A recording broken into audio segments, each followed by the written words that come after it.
네. 반갑습니다. 저는 연구자는 아니고요. 건설 현장에서 건축 감리 일을 하고 있는 건설 기술자입니다. 제가 일하고 있는 현장이 울산이다 보니까 울산 장생포하고는 차로 한 50분 정도 거리라서 정혜경 선생님 덕분에 운 좋게 자주 가볼 수 있게 됐습니다. 제가 발표하는 자료는 거의 대부분이 사진과 그림이라서 그냥 편하게 보시면 될 것 같습니다.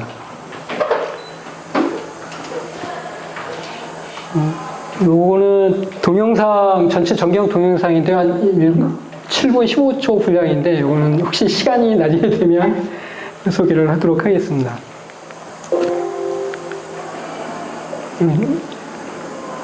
맛보기로만 잠깐 보겠습니다.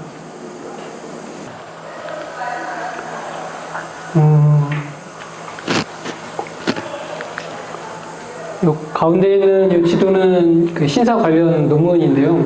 전국에 1945년 9월 기준으로 한반도에 약 966개의 신사가 있었는데, 그 중에서 보시는 것처럼 빨간 점들이 모여있는 것들이 이제 대부분 신사가 가장 많이 건설된 곳입니다. 전남 지역이 가장 많고, 그 다음에 황해도, 경기도, 경상남도 같은 경우는 44곳이 있었는데 그 중에서 울산에는 3곳, 양산도 3곳 있었다고 합니다. 그래서 여기 오늘 소개해드린 장생포 신명신사가 여기 있고요. 오른쪽에 방어진 신사, 그리고 여기 태화강 위에 지도에 가려져 있는데 북구 쪽으로 울산 신사, 이렇게 3군데가 있습니다. 그리고 태화강 초입에서 왼쪽으로 들어가면 장생포 항이인데요. 여기에서 오른쪽으로 가면 고래 박물관이 있고, 왼쪽으로 한 8분 정도 가면 그 장생포 초등학교라고 있습니다. 여기는 그 노래 아파트로 인기를 어마어마하게 받았던 블랙핑크 로제의 아파트 말고요. 그 윤수인 씨가 다녔던 초등학교였는데요. 물론 1960년대에는 그 장생포 국민학교였고, 이건 1920년 조선 총독부로부터 설립 인가를 받은 울산만 공립신상소학교로 출발을 했다고 합니다. 이거는 신사터가 그 대지가 어디에서 어디까지 걸쳐져 있는지 궁금해서 지적도 관련 자료를 찾아봤는데요. 이 빨간 선들은 대지 경계선을 나타내는데, 중심 시설이라고 할 수 있는 신사 소형 사당도 2개 필지에 걸쳐져 있고, 옹벽도 2개 필지에 걸쳐져 있어서 대체로 최소 4개 이상의 필지가 신사터에 걸쳐져 있습니다. 그 면적은 대략 한 723평 정도 됩니다. 이 신사터를 기증한 일본인이 222평을 기증했다고 나중에 이제 공력비에서 다시 소개를 해드릴 예정인데요. 222평에 해당되는 필지는 208번지인데 모양이 이렇게 비정형으로 이렇게 길쭉하게 되어 있습니다. 실제로 기증한 땅은 222평의 범위가 요거 필지별로 구분된 게 아닌 일정 구간을 얘기를 하는 것 같은데, 그 근거는 따로 나와 있지 않습니다. 대지 현황을 정리를 했는데요. 앞에서 보시면 이 소형 사당이나 옹벽이 동남쪽으로 살짝 기울어져 있습니다. 한 4도에서, 재보니까 4도에서 5도 정도 기울어져 있는데, 이게 왜 그럴까, 시공오차일까 궁금해서 정리를 해봤더니요. 이 축선을 따라서 쭉 내려서 보니까 여기 소형 사도 개인 도로가 지나고 있는데, 여기가 신사의 진입구가 아니었을까라고 추정을 하게 됩니다. 이 신사 진입로가 맞다라면 여기에 직교하는 이 축선에 맞추느라고 이 옹벽과 소형 사당 기단을 한 4.5도 정도 기울인 것이 아닌가 추정을 해봤습니다. 소형 사당이 있는 이 단지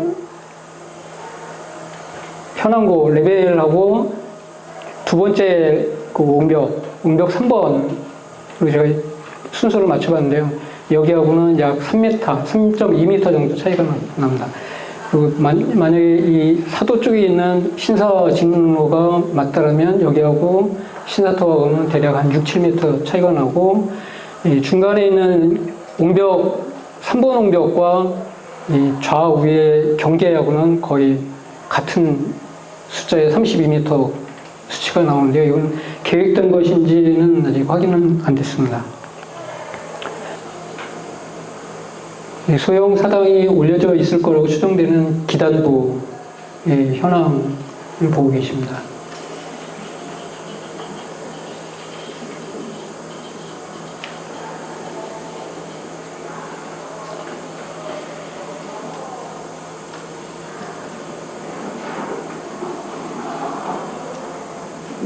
이거는 울산시 남구에서 설치한 2013년, 18년 사이에 설치한 걸로 추정되는 안내판이었습니다.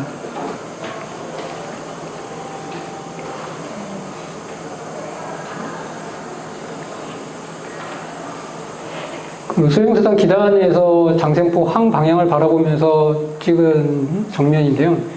이 가운데가 지금 매몰되어 있는 구간이 그 아래쪽으로 내려가는 콘크리트 계단이 지금 매몰되어 있고, 왼쪽이 1번 옹벽, 오른쪽이 2번 옹벽, 발견된 순서로 번호를 붙여봤습니다. 여기 조그만 콘크리트 덩어리가 있는데, 이거는 신사터 표지판으로 수정된 건데, 뒤에서 다시 한번 말씀드리도록 하겠습니다. 아까 동영상에서 보셨던 소형사당 기단부인데요. 처음 갔던 2024년 12월 8일과 올해 5월 그리고 지난달 9월 말 사이에 변화된 모습을 볼 수 있었는데요. 처음 갔을 때 이 모습이 마치 무연고 봉분처럼 보였습니다. 그만큼 이 신사터 유적지가 관리 상태가 어떤지를 알 수 있었습니다. 이것도 정경 동영상을 보면서 간단하게 소개하도록 하겠습니다. 이 앞에 여기는 동판이 설치되어 있었다고 하는데요. 이 신사에 대한 개요가 적혀져 있지 않을까 하는데, 언제 사라졌는지, 어디로 사라졌는지는 기록은 따로 찾지 못했습니다.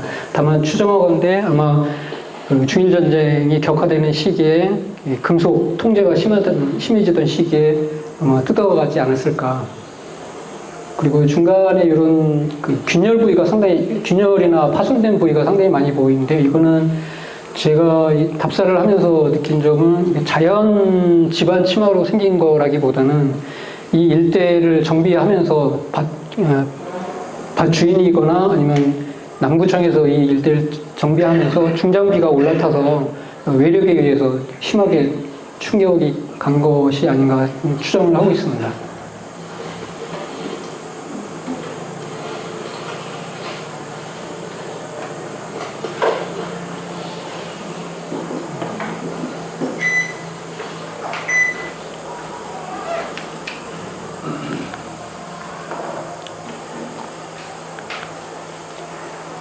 오른쪽에 요거는 상부에 없는 상태의 기단을 도면으로 정리해서 추측을 해봐서 이제 올려본 거고요. 아래쪽은 사진에서 코라라라고 하는 소형사당에 올려져 있을 때를 이제 추정을 해봐서 이미지를 합성해 본 건데요. 왼쪽에는 신사를 참배하고 있는 조선인들 모습입니다. 오늘 1938년 9월 10날 조선예수교 장로회 대표단이 27차 총회를 통해서 신사 참배를 결의한 뒤에 평행 신사를 참배를 하고 있는 모습을 사진 일부를 캡처한 건데, 이거는 조선일보 1938년 9월 12일자의 기사로 실렸던 사진입니다. 왼쪽에 이거는 호코라라고 하는 일본의 일상적인 생활에서 많이 등장하는 소형 사당의 유형들인데요.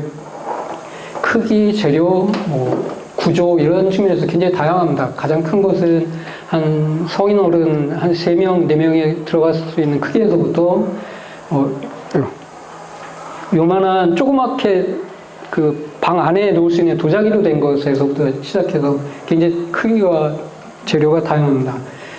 장생포 신명신사토에 있는 것은 요것과 거의 비슷한 규모인데, 요거는 일본 이쿠노광산의 가나가세 갱 1930년대 사진인데요.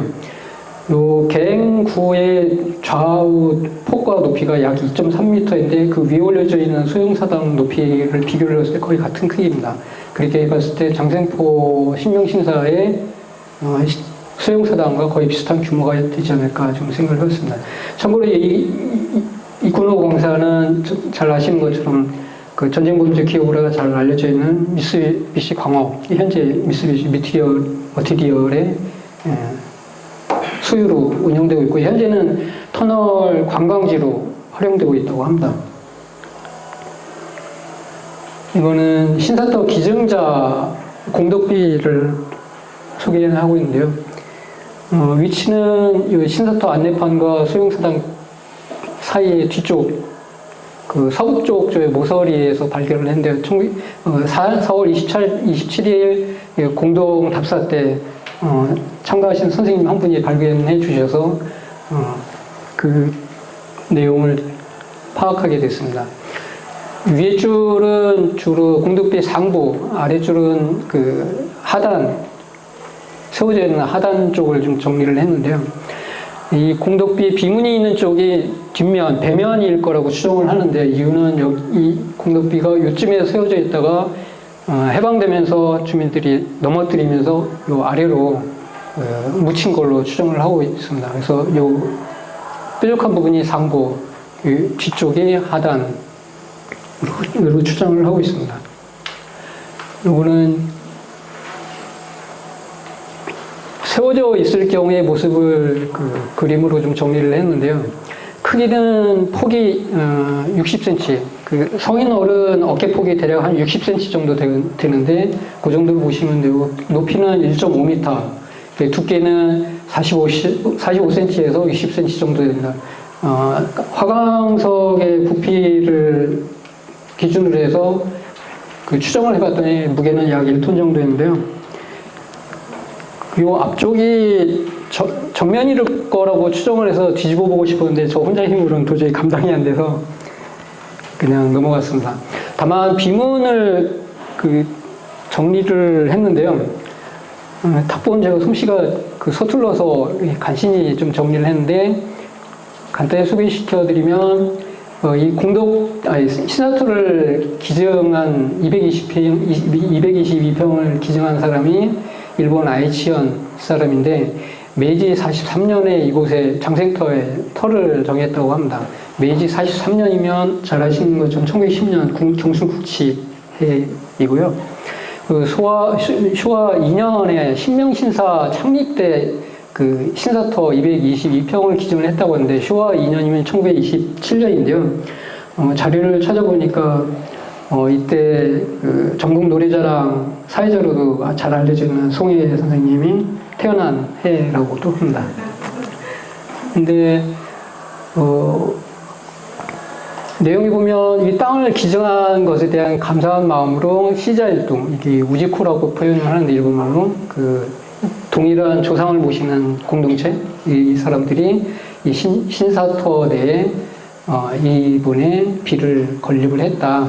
그래서 이 공덕비를 건립한 주체는 이 장생포의 지역민이 아니라 이 장생포의 일본인들이라는 걸 알 수가 있습니다. 그래서 쇼와 7년 1932년 4월에 이 공덕비를 세웠다라고 소개를 하고 있습니다. 요거는 공덕비가 이쯤에 있는 걸로 추정을 하는데요. 바로 옆에 처음 발견할 때는 그 칡넝쿨이나 잡초로 뒤덮였을 때 이게 바위인 줄 알았는데, 다 제거를 하고 나서 보니까 콘크리트 덩어리였습니다. 이게 아마도 공덕비와 같은 위치에서 어떤 역할을 하는 용도가 아니었을까라고 추정을 해봤습니다. 아까 잠깐 말씀드린 신사 표지판 콘크리트 받침으로 추정을 하고 있는데요.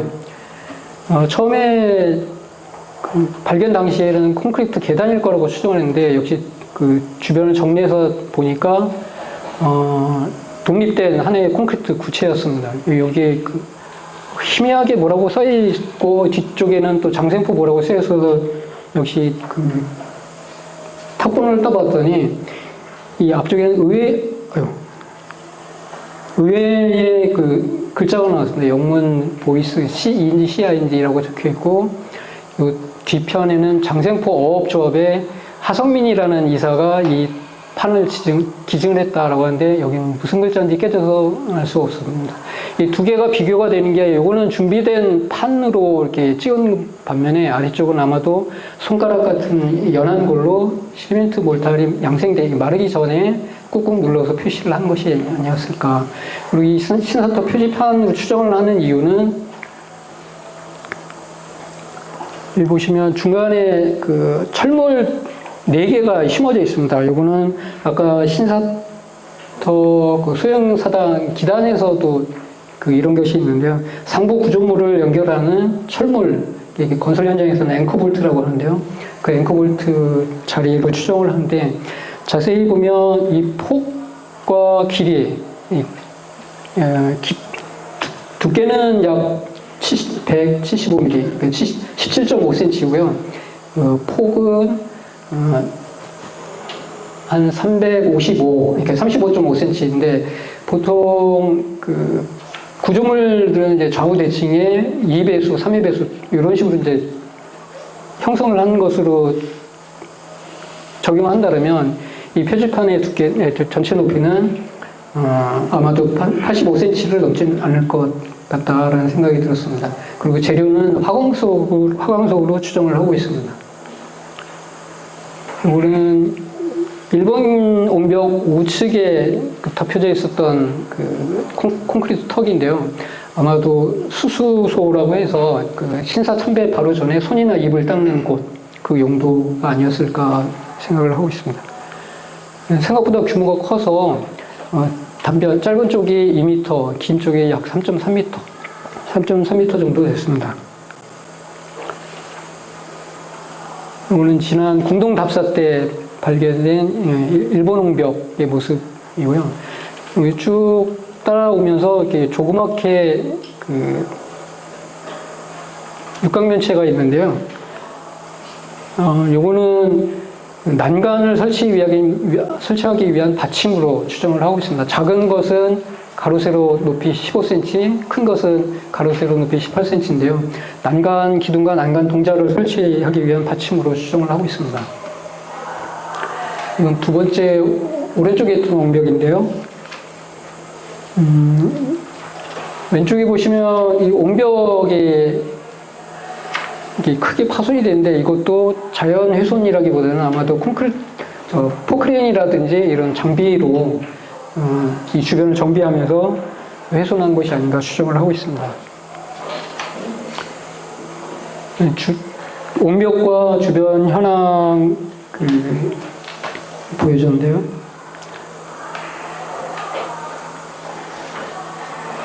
옹벽 1번과 2번 사이에 이렇게 묻혀져 있던 그 계단이 처음에는 화강석 계단일 거라고 추정을 했었는데 파보니까 의외로 콘크리트 계단이었는데 역설적이게도 이렇게 파묻혀 있는 바람에 보관 상태는 생각보다 굉장히 양호했습니다. 그 옹벽 높이는 그 대략 한 1.6m이고 그 중간에 기단이라든지 그 계단 단너비는 그 개수를 따져보니까 정확하게 일치를 했습니다. 세 번째로 발견한 3번 옹벽인데요.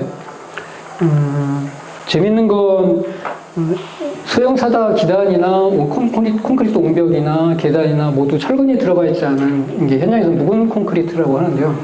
어디에서도 그 철근을 배근한 흔적은 발견하지 못했습니다. 심지어 자세히 보면 이제 조개 껍데기 같이 그 아마도 장생포 그 앞바다에서 난 골재들을 사용한 것으로 생각이 됩니다.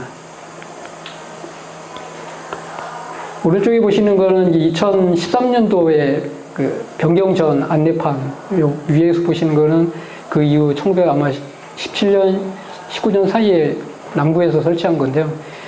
자세히 보니까 곳곳에 오타와 심지어는 그 단위도 미터로 표시하는 것들도 있었습니다. 그 관리 상태가 어떤지를 알 수 있는, 여기 보시면 그 신사터 입구 골목의 이정표인데요. 처음 갔을 때는 이게 붙어 있었는데 그 신사터 방향을 알리는 이정표가 있었는데 5월에 갔을 때는 떨어져 있었습니다. 이건 전체 그 약식 조감도를 정리를 해봤는데요.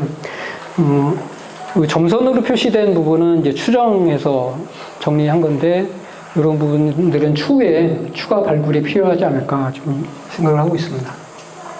이건 자료집에 좀 누락이 됐는데요. 두 가지만 말씀드리면, 아까 보셨던 것처럼 여러 가지 현장 여건에 따라서 나중에 이제 추가 발굴이 진행이 되게 되면 절대로 건설 중장비는 사용하면 안 되겠다. 이제 추가 붕괴라든지 균열, 파손이 우려된다라는 점 하고요. 그리고 추후에 장생포 역사 소공원을 조성을 해서 이 역사적인 장소를 활용하면 참 좋겠다. 생각이 들었습니다. 끝으로 이거 한 1분 남짓 동영상 보시면서 마무리하겠습니다.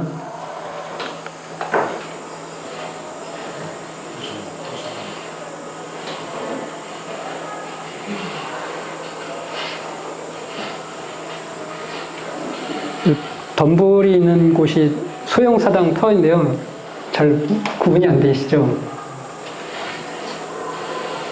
지난 6월에 갔다가 3개월 만에 다시 갔더니 이렇게 변해 있었습니다.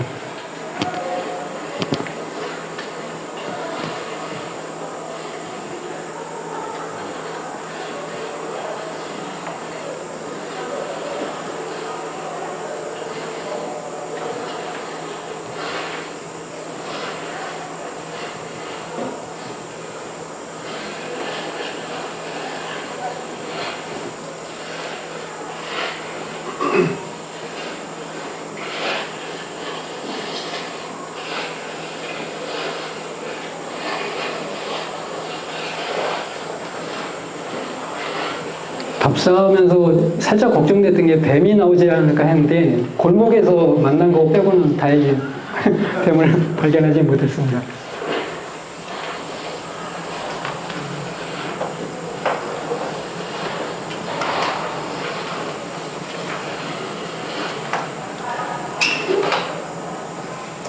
예, 소개 마치도록 하겠습니다. 감사합니다.